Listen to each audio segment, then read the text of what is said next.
Hi, Calgary. How are you doing today? My name is Lanre Ajayi, your community advocate and a passionate community individual. On October 20th, Calgarians will be heading to the polls to elect a new mayor. And my job is to bring you up close and personal to these individuals running for the office of the mayor of Calgary. Today, I have someone that you all know, you're familiar with, our current mayor, also running for re-election to the office.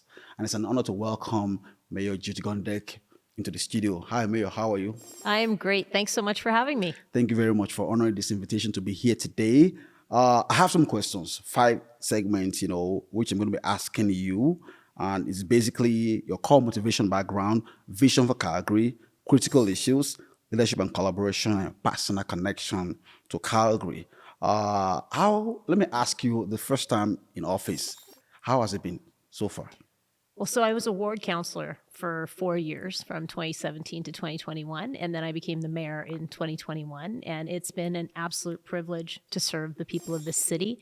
I have built so many great relationships with community leaders, with business leaders, and with my colleagues.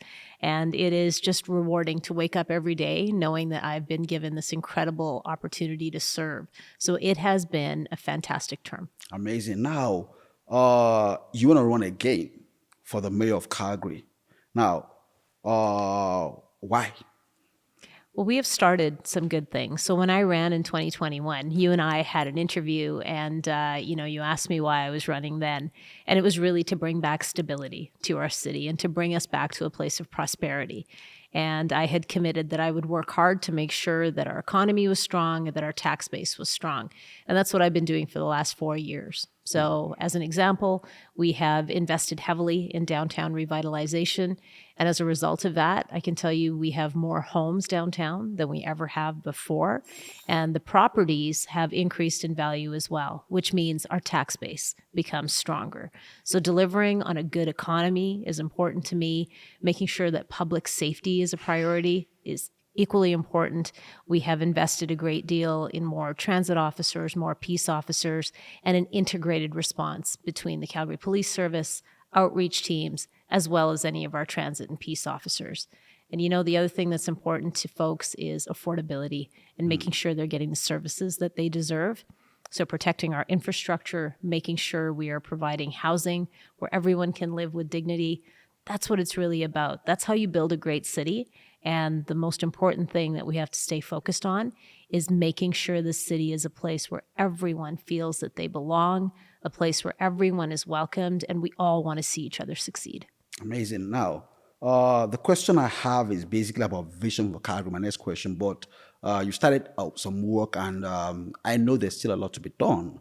So, if you're elected again, what will be your top priority from day one if you're back in the office? Top priority is to make sure that I'm serving the interests of Calgarians well.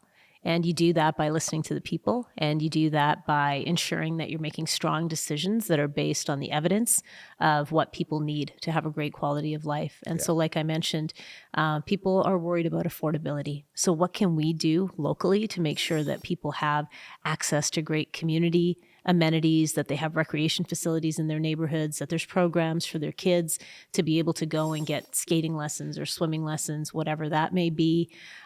Making sure that people can find a home that they can afford, whether you're renting or purchasing, making sure that people who are struggling with income issues have access to things like the low income transit pass and the fair entry program that we offer at the city. So it's about taking care of everyone in a way that allows everybody to have a good quality of life. Cool. You said taking care of everyone.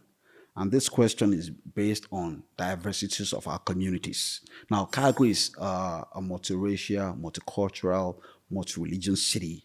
Now, how will you ensure all voices are heard in your decision making? I do a lot of work in community, and I make sure that I am able to sit down with folks who have great ideas, folks who have questions, and folks that are struggling with issues. So I have made it my business to make myself accessible I've had many, many meetings in my office with different community groups and listened to the struggles that they are facing. I have had many come in with great ideas, and I have connected them with administration to deliver on those ideas. And I can tell you that commonly the things people are saying have to do with how can we work together to make our city great? And what can we do to make sure our children's future is a good one? What kind of programming can we have for them? Across the board, it doesn't matter which cultural community it is, everyone wants to make sure that the city is going to be strong for their kids into the future. Now, there's other areas where I can't directly make change happen. A very good one is there's a lot of newcomers that are struggling with credential recognition. Yeah. Right. And so I can advocate, and I continue to do that because I think it's important to make sure that we're not being so insular as Canadians to say that other countries haven't trained their professionals as well as we can. We really need to look at credentialing, because when someone moves here and they have a passion for the career that they chose in their home country, they should be able to do it in this country as well. So I'm here to be an advocate, and I'm here to listen. Thank you very much for that. That would be an amazing one, because a lot of people are going through that challenge as we speak. Yeah. Now, I want you to imagine yourself as an artist with a vision. Now, paint a picture of the vision of Calgary in the next 10 years. What Calgary do you see in the next 10 years? In the next 10 years, I believe that we will continue to grow because people understand that there's opportunity here. Obviously, employment opportunity is important to people when they move to a new place.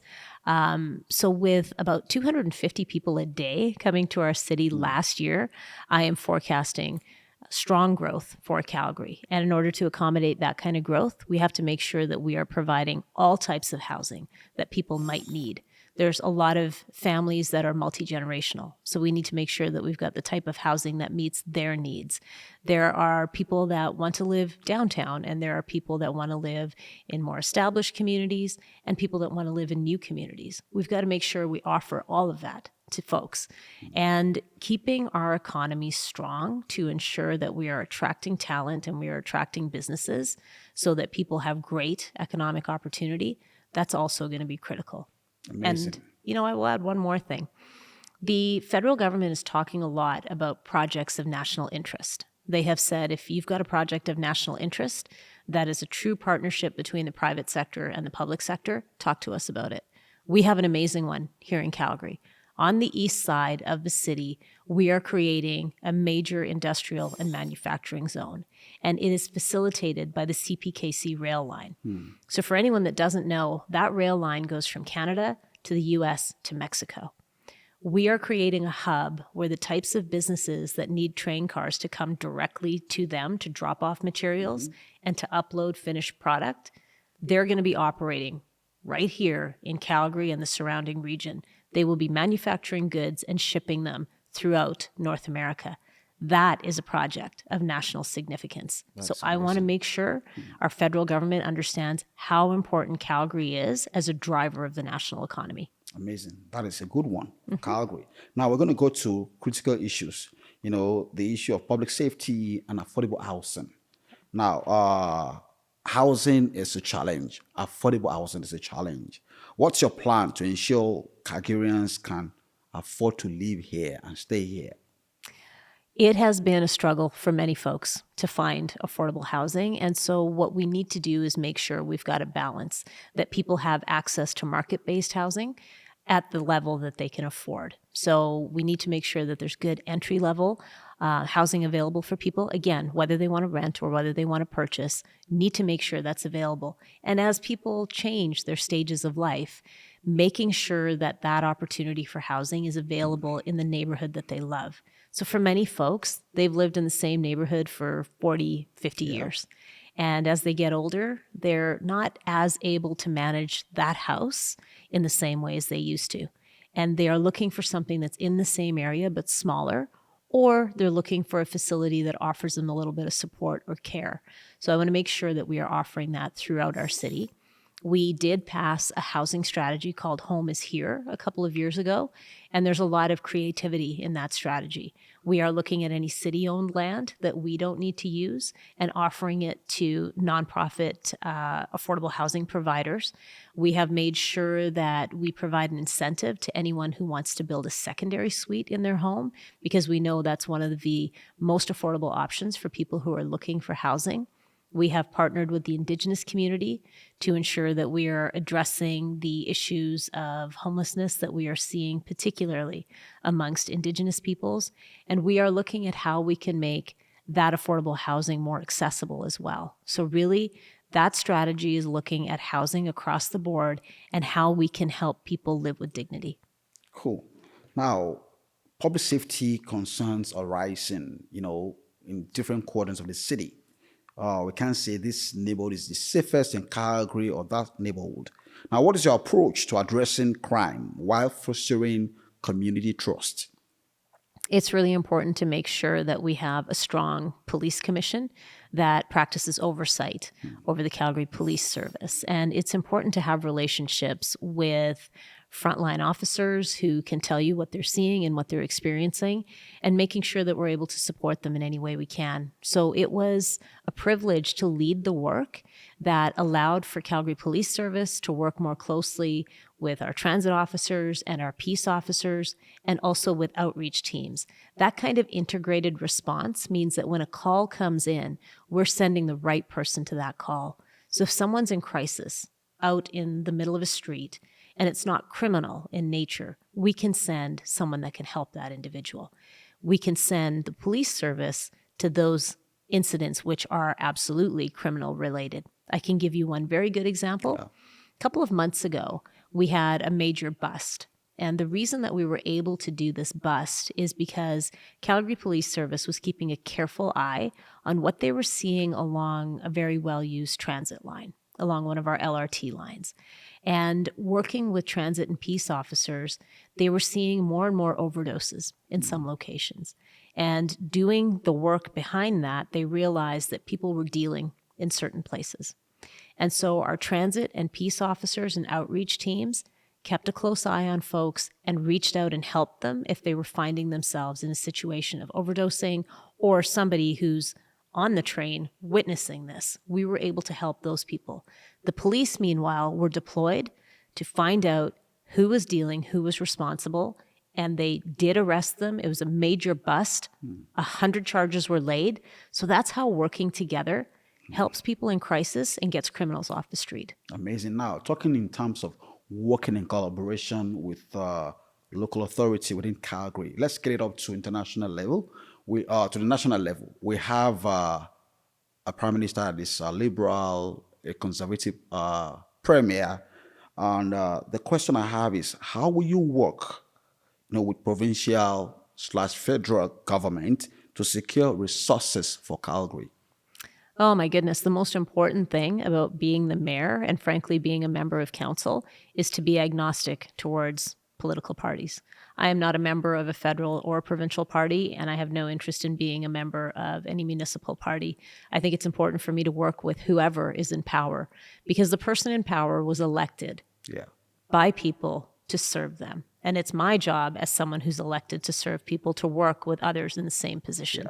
So I have no problem picking up the phone and calling ministers at both the federal and provincial level. I have a very good relationship with the premier. We have been through some incredibly difficult things together. When the water feeder main broke last year, I was on the phone with her late in the evening and very early the next morning, asking her to please send an emergency alert. And that's how we all found out how serious it was. She has been very engaged any time that we have needed to get some things done in the city. So again, I will continue to build those relationships and maintain them. The Prime Minister has come out and spoken with me about what I see as priorities for our city. So I appreciate the fact that we are being taken seriously as one of the major municipalities in this nation, and definitely in this province. But it's all about relationship building. Amazing. Now, you're talking about relationship building. Let's talk about your personal connection to the city of Calgary, also known as Mokinstis. Now, what is your favorite thing about Calgary? One thing that you never change. Just one favorite thing? Maybe two. You know what? I moved to this city in 1997, and I remember coming in for my job interview. I was looking for a job at Credit Union Central of Alberta, and my husband and I were driving in, and we went over the 4th Ave flyover. And I looked at downtown. It was a gorgeous sunny day in July, and I looked at him. I said, I need to live here. I need to get this job. And he said, this place looks great. And I went and did the interview, and I got offered the job, and we never looked back. We came here to a city that gave me opportunity. It's a city that's taken a chance on me. And I just love the way Calgarians are open to new ideas and are open to accepting people who want to do something a little bit different for the good of everyone. Amazing. So outside of politics, what are your passions? And how does it shape your leadership? I don't get to practice my passions very often. I used to love snowboarding. I don't get to do that very much anymore. Even in the winter? Yeah. Well, winter sports. It's winter a lot of the time here. So even in the winter, I don't get a lot of time to leave the city and go and do things. So I miss that. But I will tell you, I've taken up something new because I needed a bit of an outlet. So I called Lisa Jacobs, who is a very well-known bass player in the city. She's been recognized nationally as well. I said, Lisa, will you teach me how to play the bass? And she said, yeah, I'll totally teach you how to play bass. So she came in and had 3 lessons with me in March and April. We had 3 half-hour lessons, and she taught me how to play the song Mr. Blue Sky.